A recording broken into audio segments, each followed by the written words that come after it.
Hi everyone, and welcome to this week's Wallsend history story. This week is another video in the series of Wallsend and Howden Tales from the Past. Normally I don't do 3 of these one week after the other, but when researching video number 5 I found a lot of extra stories, enough for 3 short videos, so I thought I would do another one this week. I do promise that next week's will be on a different subject. As with all the previous stories, these are mostly just about the everyday people of Wallsend and are from various years, but not in any particular order. Just little snippets of things that happened in the past. Some stories might be slightly longer than others. I hope you will enjoy it and find it interesting. In 1886 there were calls in Wallsend for a public park. Back then, most of the land we now have for public use, such as the hall grounds and the burn, were in private ownership and not really free for all to use. And of course what we now know as Richardson D's Park was the site of Sea Pit and some colliery houses, so certainly not the park we know and love today. However, going back to 1886, Mr. George Rennick had expressed the need for a park. He said that people worked long hours in very hard jobs, such as in shipbuilding or in the collieries, and it was hoped that an area for them to relax and enjoy themselves would make their lives a lot better. Mr. Rennick went on to say that he hoped some land would be found before it was too late. This no doubt related to the fact that the town at the time was beginning to expand and most of the free land was being used for housing. In 1886, streets such as Park Road, Laburnum Avenue, etc. were yet to be built, and most of those areas were still fields. Mr. Rennick believed that it needed someone well known in the town at the time to take up the case, otherwise he felt that nothing would be done. It was noted that the village green was there for public use to some extent, but it was also mentioned that this land was not easy to turn into a park of any kind, and that in recent years some of that land had also been taken away for new houses. It would seem that everyone was in agreement about the park idea, which is completely different to when William Boyd wanted to create a park for Wallsend a few years after this, when the board had claimed no one would use it, so it was not needed. However, it seems that in 1886 the need for housing was greater and the idea of the park would return to the back of the queue. And as some of you will know from my previous videos, we would not get a public park until 1900.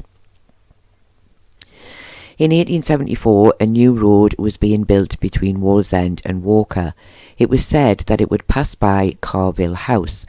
It must be noted at this point that Carville House and Carville Hall are 2 very different buildings.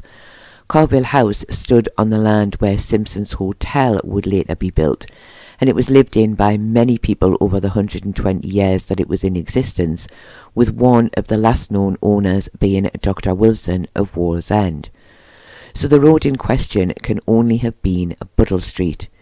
It was described as progressing well, and once finished it would be a great asset to Wallsend.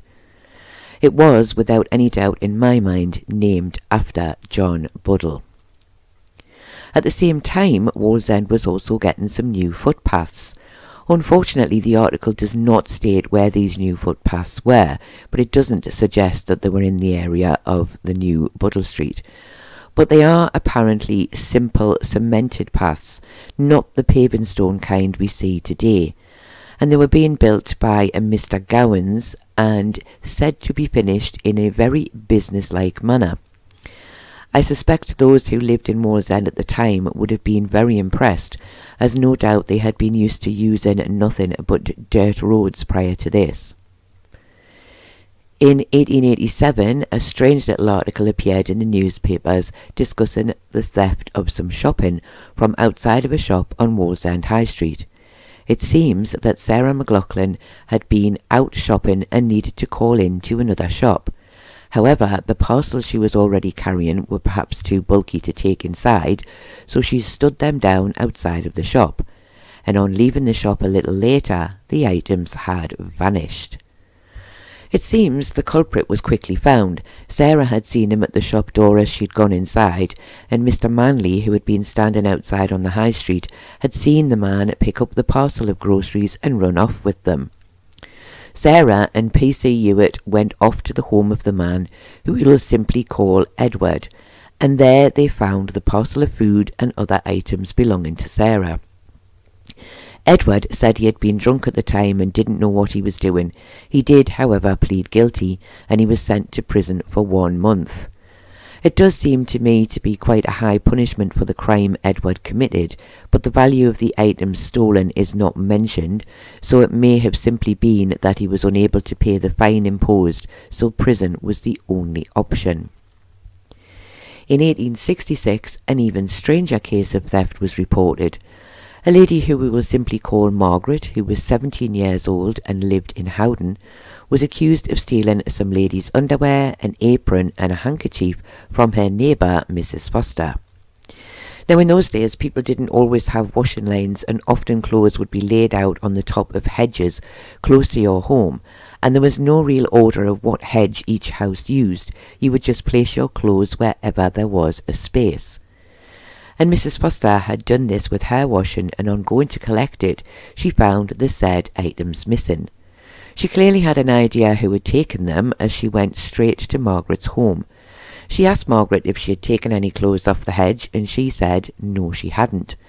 And when Mrs. Foster tried to enter her house to look for the clothes, the door was slammed shut in her face. She then went to the window and peered inside. Here she saw Margaret carefully folding up the stolen items. She then forced her way inside and was able to find her underwear and the handkerchief, but no sign of the apron. After this, Mrs. Foster called for a policeman, and Margaret was charged with theft. By the time the case got to court, Margaret was very clear on her defence. She simply stated that she had clothes of her own drying on the hedge, and it was dark when she took them in, and she took the other items by mistake, not even knowing that she had done so until Mrs. Foster took them back. The jury, and yes, they did have juries for very simple cases like this, decided very quickly that Margaret was free to go. The apron was never seen again. Not every story in the papers was about crime, though I have to admit to finding these old stories fascinating, in terms of what people were arrested for, sometimes simple things like taking clothing by mistake, right up to much more serious things like murder, and I'm also fascinated by the punishments they received, and I do hope that everyone else finds them as interesting as I do, but I do try not to make every Wallsend Tales from the Past about this subject. In 1896, the papers printed a story covering the new organist for St. Luke's Church. He was said to be a Mr. Edwards, who was well known for his previous job at Christ Church in Shielfield. He had been recommended for the job by a Mr. Gibbon, and it was said that he was a very proficient master in his profession as an organist, with a very remarkable career. And it was hoped that he would be a valuable asset to St. Luke's Church. I do have to admit that I wonder how many people went to the church simply to hear him play. The last story I am covering in this video is an article from 1878 when a great snowstorm in Wallsend was reported in the papers the morning after it had happened. It had begun to snow the night before at around 11 p.m. and it did not stop until around 6 a.m. the following morning. Thunder was heard and even flashes of lightning, what we tend to call thunder snow these days, and this had caused some alarm in the area. However, the most damage that had been caused had been gutters on houses, which they in those days called spouts, which had not been able to withstand the weight of the snow, and some had fallen into the streets. It was said that the snow was 12 inches deep in most places, but in areas where it had drifted it was several feet deep. The inhabitants of Wallsend had spent that morning clearing their footpaths and making paths to stables, etc. The roads were, it was said, in a terrible state, and you could not walk anywhere without getting soaked, and the path to the ferry landing was described as being almost too dangerous to use. I do have to admit to wondering if any of the children of the village were out that morning making snowmen on the village green. I do hope that they were, because it sounds like there was enough snow to make some brilliant snowmen.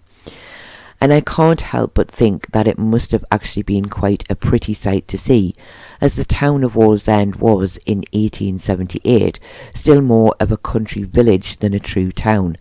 But it must have also been a lot of hard work for the people who lived there and who needed to get out of their homes and off to their jobs.